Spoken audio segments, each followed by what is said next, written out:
नमस्कार, मैं Dhananjay Kumar the public India में आपका स्वागत है। कल मैंने लालू प्रसाद जी का और तेजस्वी का जिक्र किया था कि आज उनको कोर्ट में बुलाया गया है, राउज एवेन्यू कोर्ट में, सीबीआई की विशेष अदालत में सशरीर उपस्थित रहने के लिए कहा गया है और उनको सजा सुनाया जाना है। तो सजा तो नहीं सुनाई गई, सुनवाई पहले हो चुकी है। अब मीडिया में चल रहा है कि वो तय हो गया, आरोप तय हो गया। अरे चार्जशीट जब दायर हो गया था तो आरोप तय ही हो गए थे। आज 25 अगस्त को सुनवाई कंप्लीट हुई थी, 25 अगस्त को फैसला सुनाया जाना था, वो नहीं सुनाया गया। फिर 24 सितंबर को अदालत बैठी थी, उस दिन फैसला सुनाया जाना था, उस दिन भी नहीं सुनाया गया। 13 तारीख को फैसला सुनाया जाना था, लेकिन 13 तारीख को भी फैसला नहीं सुनाया गया। अगली तारीख है 10 नवंबर की। और सिर्फ इतनी बात हुई कि जब सब उपस्थित हुए वहां, तो कोर्ट ने उनसे पूछा कि क्या आप अपना अपराध कबूल करते हैं? सिनेमा वाला हाल है। उन्होंने कहा, लालू जी ने कहा नहीं, राबड़ी जी ने कहा नहीं, तेजस्वी जी ने कहा नहीं। तो कहा कि जो है, उन्होंने कहा कि हम मुकदमे का सामना करेंगे। राबड़ी यादव ने कहा कि ये गलत केस है। अब राबड़ी देवी और तेजस्वी यादव पर बताया जा रहा है, मीडिया में जो खबर है कि 120 बी और 420 आईपीसी के तहत ट्रायल चलेगा। लालू यादव पर सरकारी पद पर रहते हुए अपने पद का दुरुपयोग करने का आरोप है, इसलिए उनके ऊपर प्रिवेंशन ऑफ करप्शन एक्ट की धारा लगी है। और आईआरसीटीसी घोटाला मामले में किन धाराओं में सीबीआई ने आरोप तय किए हैं वो भी है। आईपीसी 120 बी, उसमें लिखा है आपराधिक षड्यंत्र 7 साल की सजा। आईपीसी 420, 7 साल धोखाधड़ी की सजा। पीओसी एक्ट 13(1)(a), उसके आगे डी लिखा है, क्या सजा होगी वो नहीं लिखा। 13(2), 10 साल अधिकतम सरकारी कर्मचारी द्वारा किया गया आपराधिक भ्रष्टाचार, जिसे किसी सरकारी पद का दुरुपयोग करके फायदा उठाया गया। कहा जाता है कि कहा गया है कि आईआरसीटीसी के जो होटल थे, एक सज्जन को दिया गया और उस होटल को लीज पर देने के एवज में कोचर बंधु है, उनको 2 होटल लीज पर दिए गए थे और उसके बदले में पटना में 3 एकड़ जमीन लालू जी ने अपने परिवार के नाम करवा ली, ये कहा जाता है। और इसमें कोर्ट ने कहा कि आरोपी की दलीलों से सहमत नहीं है। सीबीआई ने सबूतों की चेन पेश की है और कोर्ट ने माना कि लालू की जानकारी में इस घोटाले की साजिश रची गई और आरोपी व्यापक साजिश में शामिल थे। कोर्ट ने कहा कि लालू प्रसाद के परिवार को फायदा मिला है और राबड़ी और तेजस्वी को कॉन्ट्रैक्ट देने के एवज में बेहद कम कीमत पर जमीन मिली। सीबीआई के अनुसार 2005 से 2006 के दौरान यूपीए सरकार में रेल मंत्री रहते हुए लालू यादव ने कोचर बंधुओं को 2 होटल लीज पर दिलाए और बदले में पटना में 3 एकड़ जमीन दी। ये सीबीआई ने आरोप लगाया है। मैं एबीपी न्यूज में जो छपा है वो मैं आपको सुना रहा था। स्पेशल सीबीआई जज विशाल गोगने ने लालू प्रसाद से कहा कि आपने षड्यंत्र रचा, लोक सेवक के रूप में अपने पद का दुरुपयोग किया, टेंडर प्रोसेसिंग में दखल दिया और टेंडर हासिल करने की शर्तों में हेराफेरी भी की गई। जस्टिस विशाल गोगने ने कहा कि लालू यादव ने कोचर से जमीन के टुकड़ों को कम कीमत पर खरीदने की साजिश रची और बाद में जमीनों पर प्रभावी नियंत्रण राबड़ी और तेजस्वी यादव को ट्रांसफर करने के लिए अन्य आरोपियों के साथ मिलकर साजिश रची। तो सब उपस्थित हुए थे और ऐसा लग रहा था कि उनको सजा सुना दी जाएगी, लेकिन सजा की तारीख रखी गई है 10 नवंबर। क्यों रखी गई ये सवाल अदालत से नहीं कर सकते, उनकी मर्जी। बहुत सारे केस होते हैं। 25 अगस्त को फैसला सुरक्षित रखा था,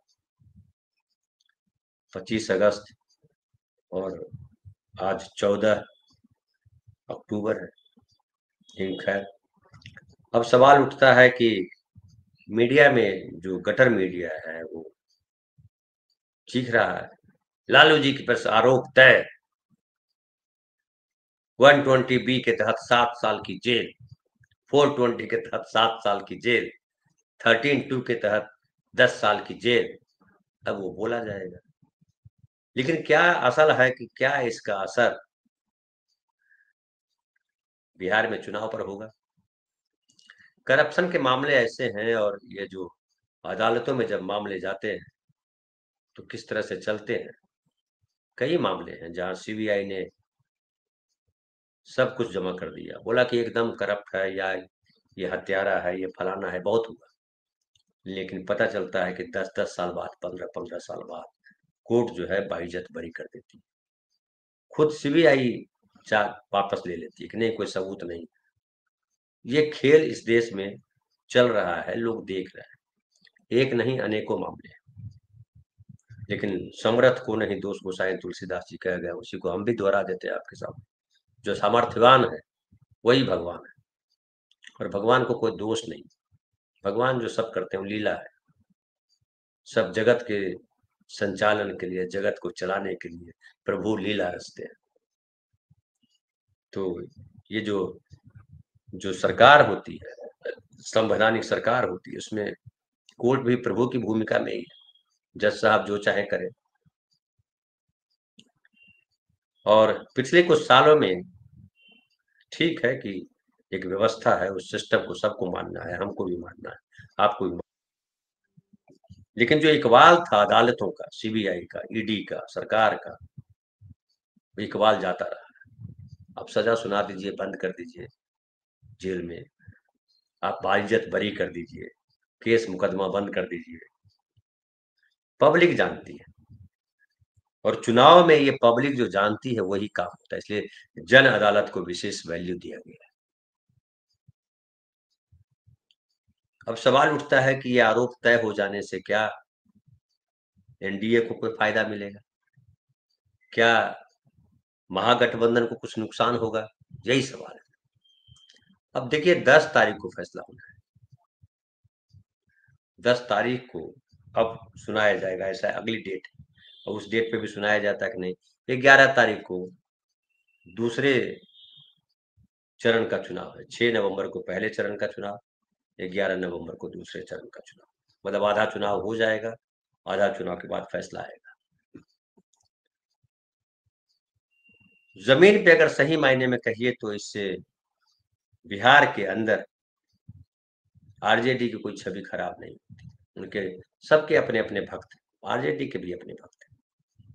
और बीजेपी ये बदनाम हुई है पिछले 11 सालों में, तमाम जांच एजेंसियों को बदनाम किया। और एक आम धारणा है, जगन्नाथ मिश्रा चारा घोटाले में बरी कर दिए जाते हैं या उनको कम सजा मिलती है, उनको कोई चारा चोर नहीं कहता है। लेकिन लालू प्रसाद यादव जो है चारा चोर कहलाते हैं, उनको सजा मिलती है। तो अगड़ा पिछड़ा का भी खेल है। लोग कहते हैं कि जो सवर्ण है उनके साथ खून माफ है, लेकिन जो पिछड़ा है, जो दलित है, वो बिना खून के भी जेल में बंद कर दिया जाता है। लालू ललुआ हो जाते हैं, लेकिन जगन्नाथ जी होते हैं, जगन्नाथ मिश्रा जी, लालू यादव ललुआ हो जाते हैं। ये प्रचलित है बिहार में। और बिहार में पिछले 35 सालों से पिछड़ों का शासन है। पिछड़े बड़े जागरूक हैं, और पिछड़ों के जागरूक होने का ही असर है कि बिहार में बीजेपी का एजेंडा नहीं चल रहा है। न घुसपैठिया चला, न हिंदू मुसलमान चल रहा है। हाँ, लेकिन ये है कि जो सवर्ण है, सवर्ण समाज है, अभी भी बहुत जगह उनका दबदबा है। इसलिए तमाम पार्टियां कोशिश करती है कि सवर्णों को टिकट दे, और सवर्णों को उनकी जनसंख्या से ज्यादा टिकट हर बार मिल जाता है, जीत करके भी आते हैं।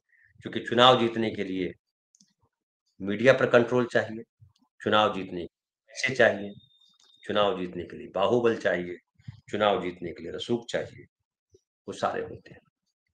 तो जिनके पास है, सम्राट को नहीं दोष को साई, वो चुनाव जीत करके आता है। लालू प्रसाद जी की छवि जो है, अब जिस तरह से जेल गए, जिस तरह से चीजें हुई, आम तौर पे लोग मानने लगे हैं कि उनको फंसाया गया है, लालू जी को फंसाया गया है।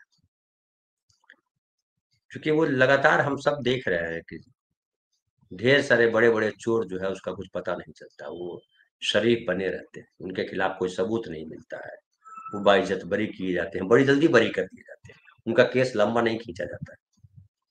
लेकिन जिनको फंसाना होता है उनका केस तारीख पे तारीख, तारीख पे तारीख चलता है।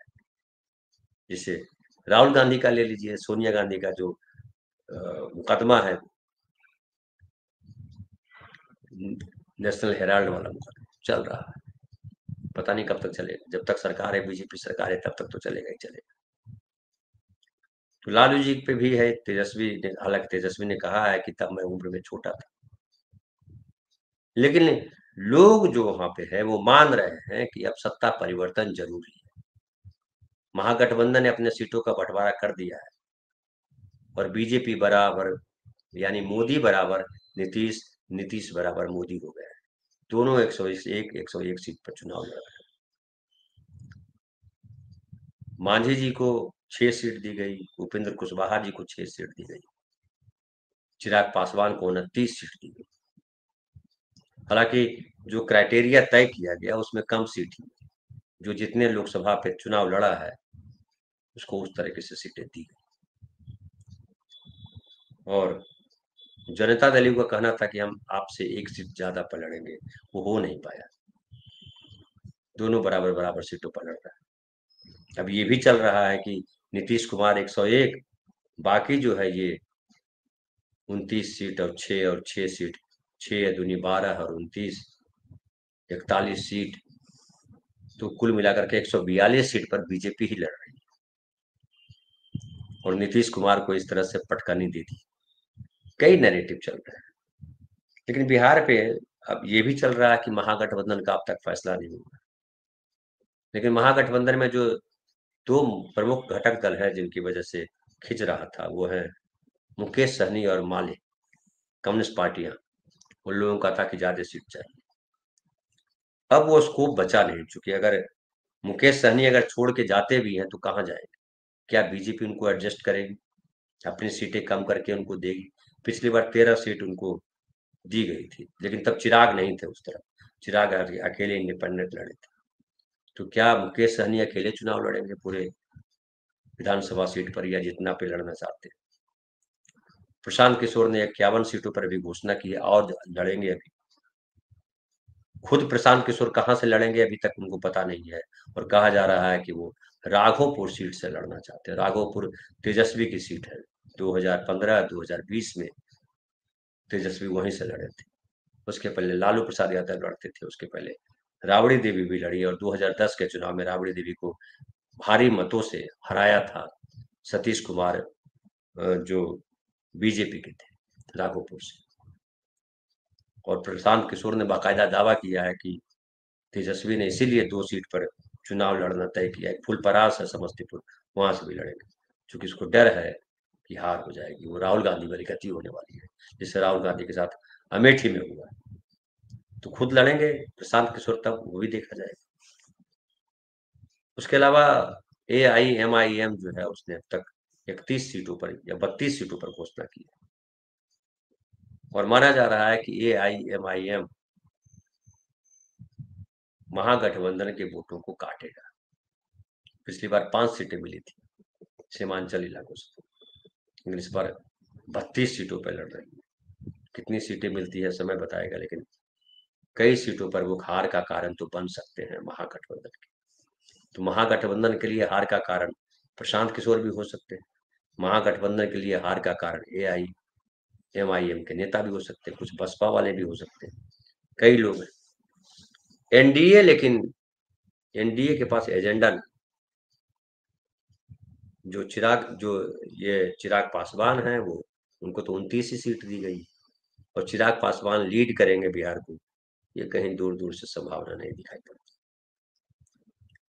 अब बात आती है कि नीतीश कुमार मुख्यमंत्री बनेंगे नहीं, नीतीश कुमार को मुख्यमंत्री बनाया जाएगा या नहीं, ये बड़ा सवाल है। और अब जो है जनता दल यू के नेताओं को भी और जनता दल यू के वोटर्स को भी लगता है कि नीतीश कुमार को ठगा जा रहा है। फिर जैसे 2020 में ठगा था बीजेपी ने, वैसे ही 2025 में बीजेपी ठग लेगी। अगर सत्ता में आने लायक स्थिति बनी तो बीजेपी अपना मुख्यमंत्री अनाउंस कर देगा। हालांकि ऐसी स्थिति बनती दिखाई नहीं पड़ती है, क्योंकि नीतीश कुमार के कमजोर होने का मतलब है बीजेपी का कमजोर होना बिहार में। मैं कई बार बात भी कर चुका हूँ कि बीजेपी वो पार्टी है, आरएसएस वो है, जिस डाली पे बैठता है उसी को काट देता है। नीतीश कुमार की वजह से सत्ता में है पिछले 20 साल से बीजेपी, लेकिन उसी बीजेपी ने नीतीश कुमार को सबसे ज्यादा डैमेज किया। अब क्या होने वाला है, क्या होगा, ये तो आने वाला वक्त बताएगा, लेकिन फिलहाल स्थितियां महागठबंधन के पक्ष में है। और यह आरोप तय हो जाने के बाद भी लालू प्रसाद, तेजस्वी यादव की सेहत पे बिहार में, चुनावी सेहत पे कोई फर्क नहीं पड़ना है। बहुत बहुत धन्यवाद। कल फिर बात करेंगे किसी नए विषय पर।